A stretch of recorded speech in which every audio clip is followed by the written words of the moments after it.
కొండా సురేఖ వ్యవహారంపై పీసీసీ క్రమశిక్షణ కమిటీ తన ప్రాథమిక నివేదికను ఏఐసీసీకి నివేదించింది. మంత్రి వైఖరి సరికాదని అధిష్టానానికి నివేదించినట్టు సమాచారం. మరోవైపు కొండా సురేఖ బెంగళూరులో ఏఐసీసీ అధ్యక్షుడు మల్లికార్జున ఖర్గేను కలిసినట్లు సమాచారం. సీఎం రేవంత్ రెడ్డి హైదరాబాద్కు రాగానే రాజకీయ పరిణామాలు మరింత వేగంగా మారే అవకాశం ఉన్నట్లు కాంగ్రెస్ వర్గాలు చెబుతున్నాయి. రాష్ట్ర కాంగ్రెస్ లో నెలకొన్న అంతర్గత విభేదాలపై చర్యలకు సంబంధించి 1-2 రోజుల్లో మరింత స్పష్టత వచ్చే అవకాశం కనిపిస్తోంది. పీసీసీ క్రమశిక్షణ committee chairman Mallu Ravi, vice chairman Shyam Mohan, ఇతర సభ్యులు శనివారం, ఆదివారం సుదీర్ఘంగా చర్చించారు. కొండా సురేఖ, చిన్నారెడ్డి అంశాలకు సంబంధించి వీడియోలను పూర్తి స్థాయిలో పరిశీలించారు. వారిపై వచ్చిన ఫిర్యాదులు, వారిద్దరూ ఇచ్చిన వివరణలపై చర్చించారు. చిన్నారెడ్డిపై ఫిర్యాదు చేసిన వనపర్తి ఎమ్మెల్యే మేఘారెడ్డి ఆదివారం క్రమశిక్షణ కమిటీ ఎదుట హాజరయ్యారు. చిన్నారెడ్డి వివరణ మొత్తం అబద్దాలతో కూడి ఉందని విమర్శించారు. 100% నేను కన్విన్స్ కావట్లా. ఎందుకు కన్విన్స్ కావట్లేదంటే 28 నెలల్లో దానికి గాంధీ భవన్ ఆయన ఎంబడి ఎవరు వస్తారు, ప్రజావాణి కాడికి ఆయన ఎంబడి ఎవరు వస్తారు, సెక్రటరియట్కి ఆయన ఎంబడి ఎవరు వస్తారు, వనపర్తిలో ఆయనతో పాటు ఎవరుంటారు, సీఎంఆర్ఎఫ్ చెక్కులు ఎవరికి ఇస్తున్నాడు, ఎల్ఓసీలు ఎవరికి ఇస్తున్నాడు, సెక్రటరియట్ తీసుకొచ్చి బిల్లులు ఎత్తి ఎవరికి ఇస్తున్నాడు, కలెక్టర్లకు ఎస్పీలకు ఎవరి కోసం ఫోన్ చేస్తున్నాడు. ఒక్క కాంగ్రెస్ ఉంటే చెప్పమనండి. పార్టీలో ఉండొద్దా ఉండాలన్నది ఏఐసీసీ, పీసీసీ క్రమశిక్షణ సంఘం చూసుకుంటుంది. క్రమశిక్షణ సంఘం అధ్యక్షులు నన్ను పిలవలేదు, పిలిచినప్పుడు వచ్చి మళ్ళీ ఎక్స్ప్లెయిన్ చేస్తాను. దేవాదాయ శాఖ మంత్రి కొండా సురేఖ కుమార్తె సుస్మిత వ్యాఖ్యలపై పీసీసీ క్రమశిక్షణ కమిటీ ప్రాథమిక నివేదిక సిద్దం చేసింది.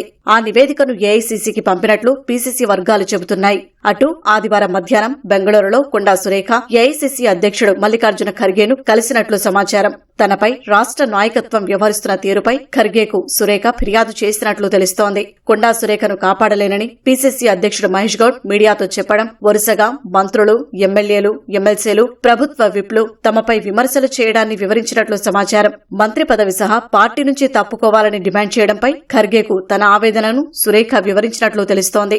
తనపై కక్షపూరితంగా వ్యవహరిస్తున్నారని, తెరవెనుక అదృశ్య శక్తి ఉండి ఆడిస్తున్నారని వాపోయినట్లు సమాచారం.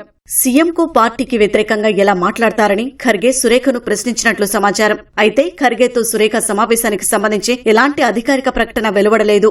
మంత్రి కొండా సురేఖ వైఖరి సరిగా లేదని పీసీసీ క్రమశిక్షణ కమిటీ తన నివేదికలో పేర్కొన్నట్లు సమాచారం. సీఎం రేవంత్ రెడ్డిపై తన కుమార్తె వ్యాఖ్యల్ని ఖండించకపోగా తనపైనే కుట్ర జరుగుతోందని చెప్పడం వివాదాన్ని మరింత పెంచింది. ఈ విషయాన్ని పీసీసీ క్రమశిక్షణ కమిటీ ఏఐసీసీకి నివేదించినట్లు సమాచారం. కొండా సురేఖకు వ్యతిరేకంగా ఎమ్మెల్యేలు, విప్ల సమావేశాలపైన అధిష్టానం అంతర్గతంగా విచారణ జరుపుతున్నట్లు తెలుస్తోంది. ఉమ్మడి వరంగల్ జిల్లా ఎమ్మెల్యేలతో కొండా సురేఖకు పొసగడం లేదని, అలాంటప్పుడు వారి నియోజకవర్గాల్లో అభివృద్ది పనులకు ఆమెకు ఎలా సహకరిస్తారనే ప్రశ్నలు ఉత్పన్నమయ్యాయి. ఒకవేళ కొండా సురేఖపై వేటు వేస్తే ఆమె స్థానంలో అదే వర్గానికి చెందిన వారికి మంత్రి పదవి ఇచ్చే అవకాశముందని తెలుస్తోంది. మంత్రివర్గ పునర్వ్యవస్థీకరణ జరిగితే పలువురు మంత్రుల శాఖలు మారుతాయని సమాచారం. అటు మంత్రి హోదా స్థాయి పదవిలో ఉంటూ పార్టీకి వ్యతిరేకంగా చిన్నారెడ్డి మాట్లాడటంపైన అధిష్టానం సీరియస్ గా ఉందని తెలుస్తోంది. కొండా సురేఖ, చిన్నారెడ్డి ఇద్దరిపైన ఒకేసారి కఠిన చర్యలు తీసుకోవాలని ఏఐసీసీ భావిస్తున్నట్లు సమాచారం. వరుస వివాదాలు కాంగ్రెస్ ను ఉక్కిరిబిక్కిరి చేస్తున్నాయి. ఏఐసీసీకి ప్రాథమిక నివేదిక వెళ్లడంతో అధిష్టానం ఆదేశాల కోసం వేచి చూస్తున్నారు. అటు సీఎం రేవంత్ రెడ్డి హైదరాబాద్ రాగానే కీలక పరిణామాలు చోటు చేసుకుంటాయని పీసీసీ వర్గాలు భావిస్తున్నాయి.